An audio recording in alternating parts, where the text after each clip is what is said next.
జయంతి, నిన్న నైట్ ఒక picture message పంపించాను కదా, అది శివకి పంపించావు. అవును, ఎందుకే పంపించావు? ఐ లైక్ యూ అని వాడు టైప్ చేసి మళ్ళీ నాకే పంపించాడు చూడు. సరే, తొడ మీద మచ్చ ఉందని చెప్పాడే, దాన్ని చూసావా? చూశాను. ఎందుకు చూసావు? నా తొడ నా గాయం. నీ తొడేనమ్మా. ఇంతకు ముందు ఎన్నిసార్లు చూసుకున్నావు? ఎప్పుడైనా ఒకసారి చూసుకుంటా. వాడు చెప్పగానే చూడాలనిపించిందిగా. ఇలాగే మొదలవుతుంది. 100 సార్లు అద్దంలో చూసుకుంటాం. అప్పుడంతా మన మొహాన్ని సరిగ్గా చూసుకోం. రోడ్డున పోయే ఒకడు నువ్వు చాలా అందంగా ఉన్నావని చెప్తే చాలు. పువ్వులు పెట్టుకునేటప్పుడు, బొట్టు పెట్టుకునేటప్పుడు, తల దూకునేటప్పుడు కూడా ఎప్పుడు మొహం అందంగా ఉందా లేదా అని చూసుకుంటాం. ఏదో లోకంలో ఉండి వాడే లోకం అనుకుని చెప్పాలనిపిస్తుంది. అందులో ప్రాబ్లము. ఆ తర్వాత సైనైడ్, సూసైడ్ అని అమ్మాయిల జీవితం మొత్తం టెన్షనే. ఆపుతావా? శాపాలు పెట్టకు. హాయ్ రాధిక, ఎలా ఉన్నావు? మీకేం కావాలి? ఇలా ఉన్న పడంగా అడిగేస్తే ఎలా? ఏం జయంతి చెప్పేనా? అనవసరంగా నిన్న రాత్రి నాకు తప్పుగా మెసేజ్ పంపించారు. ఎవరిని అడిగి పంపించారు? నా నంబర్ సేవ్ చేసుకోవడానికి మీకు ఎవరు పర్మిషన్ ఇచ్చారు? ఎవరిని పర్మిషన్ అడగాలి? హెచ్ఓడినా, ప్రొఫెసర్నా, మీ నాన్న, అమ్మనా? మీ నాన్న ఎక్కడున్నారు? తిరుపతిలోనా, వెంపల్లోనా? Give me your father's number యా. అనవసరంగా వాళ్ళ నాన్న పేరు ఎందుకు ఎత్తావు? నేనేమన్నా ఆయన గురించి బ్యాడ్ గా మాట్లాడానా? ఏమైంది ఇప్పుడు? వాళ్ళ నాన్నగారు ఇప్పుడు లేరు. తను స్కూల్లో చదువుతున్నప్పుడే ఆయన చనిపోయారు. వాళ్ళ నాన్న గుర్తుకు రాకూడదని వాళ్ళ మావయ్య ఇంట్లో ఉంచి చదివిస్తున్నారు. నేను సారీ చెప్తాను గానీ నువ్వు నా లవ్ మ్యాటర్ కొంచెం చెప్పి కన్విన్స్ చేయొచ్చు కదా. ఇలా చూడు, నువ్వు నా ఫ్రెండ్వే, తను నా ఫ్రెండే. నువ్వు ప్రేమించమని కన్విన్స్ చేయమంటున్నావు, తను ప్రేమించొద్దని కన్విన్స్ చేయమంటుంది. నేనేం చేయలేను బాబు, నువ్వే ఇలా మాట్లాడుకో. సరే, నేనే మాట్లాడుకుంటాను కానీ నువ్వు నాకు ఒకే ఒక హెల్ప్ మాత్రం చెయ్యి. ఇవాళ 6 గంటల గీతాంజలి రెస్టారెంట్ లో వెయిట్ చేస్తూ ఉంటాను. తను 10 నిమిషాలు రమ్మని చెప్పు. ఆ తర్వాత తను డిస్టర్బ్ చేయండి. సరే.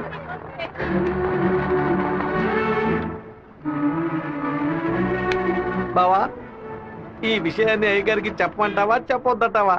గుంట నక్క పనులు చేస్తే ఏదో చంపేస్తాను. ఒక కుటుంబంలో నాన్న హార్ష్ గా ఉంటే కొడుకు సాఫ్ట్ గా ఉంటాడు, కొడుకు హార్ష్ గా ఉంటే నాన్న సాఫ్ట్ గా ఉంటాడు. మీరిద్దరూ రప్పంట. మీ ఇద్దరి మధ్య నేను ఇరుక్కుని తిరగల్లో గోధుమలాగా నలిగిపోతున్నాను. ఓ పంచే, 7 కొండలు ఎక్కు, వెంకటేశ్వర స్వామి దర్శించుకో, కింద అంతా సరైపోద్ది. వీడే దోసి నా దోస్తాడు. వాడు పిలవగానే ఎందుకే నేను రెస్టారెంట్కి వెళ్ళాలి? వాడు లవ్ చేయమని ఎలా నీ వెంటపడి తిరుగుతున్నాడు, అదే విధంగా లవ్ చెయ్యొద్దని నువ్వు కూడా కొంచెం తిరగాలి. కొంచెం బుర్రకెక్కేలా చెప్తావా? ఎప్పుడు వద్దనే మాట మొహం మీద చెప్పినా అంత తేలిగ్గా వదిలిపెట్టరు. వాళ్ళకి అర్థమయ్యే విధంగా మన ప్రాబ్లం ని చెప్తే ఒప్పుకుంటారు. హే, శివ చిన్నప్పటి నుంచే మనకు తెలిసిన వాడే కదా, ఎందుకు భయపడుతున్నావు? ధైర్యంగా వెళ్ళు, క్లియర్ గా మాట్లాడు.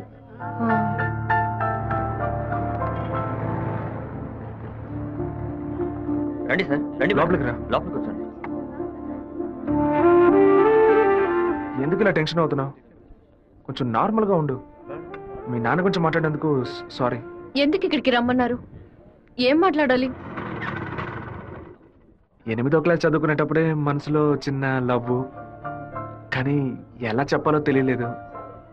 ఎండి ఏదో మాట్లాడతాడు, మన ప్రాబ్లం మందే. సడన్ గా ఒకరోజు నువ్వు స్కూల్కి రాలేదు. నీ క్లాస్కి వెళ్ళి అడిగి చూస్తే అందరూ నువ్వు ఎక్కడికి వెళ్ళావో తెలియదు అన్నారు. 2 months పోయాక హాఫ్ ఎగ్జామ్ టెన్షన్ లో నిజంగా నిన్ను మర్చిపోయాను. ఎప్పుడు నిన్ను బస్సులో చూసానో అప్పుడు పాతవన్నీ గుర్తుకొచ్చాయి. నేను ఏం చెప్పాలనుకుంటున్నా? మీరు అనుకునేది ఏది జరగదు. మా అమ్మ ఎంతో కష్టపడి నన్ను చదివిస్తోంది. నేను ఆవిడకి నిజాయితీగా ఉండాలి.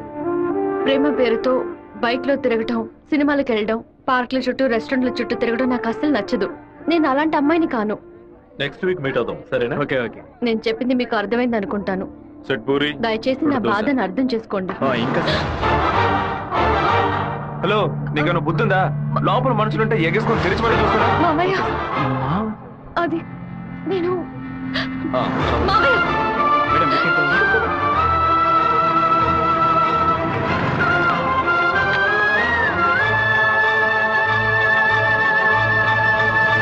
మావయ్య, అలా మౌనంగా ఉండొద్దు మావయ్య. నాతో మాట్లాడు మావయ్య. నేనే తప్పు చేయలేదు మావయ్య. ఏ తప్పు చేయకుండానే వాడితో హోటల్ వరకు వెళ్ళావమ్మా? నన్ను నమ్ము అత్తయ్య, నాకు వాడికి ఎలాంటి పరిచయం లేదు. నువ్వు ఇక్కడ ఉన్నంత వరకు నీ ఇష్టం వచ్చినట్టు నడుచుకో, కానీ ఇక నుంచి నాతో మాత్రం మాట్లాడుకో. సెకండ్ సెమిస్టర్ అవ్వగానే ఊరికెళ్ళి అమ్మతో 10 రోజులు ఉందాం అనుకుంటున్నా.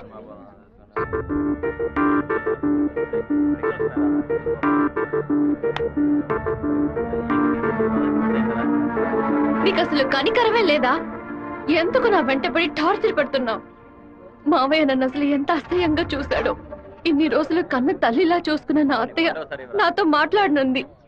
ఇంకా నేను నిన్ను బాధపడడానికి రాలేదు. ఇంకెప్పుడు నీ వెంట పడనని చెప్పడానికే వచ్చాను.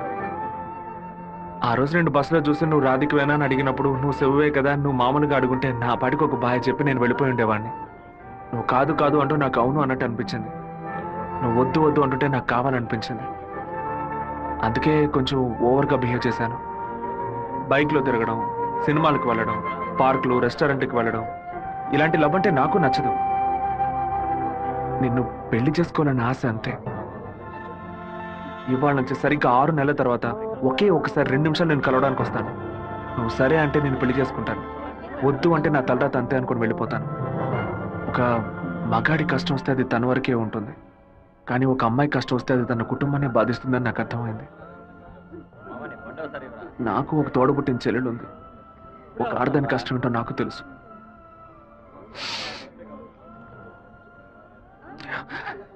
నిన్ను రెస్టారెంట్ కంపల్ చేసి పిలవడం నా తప్పే, క్షమించు.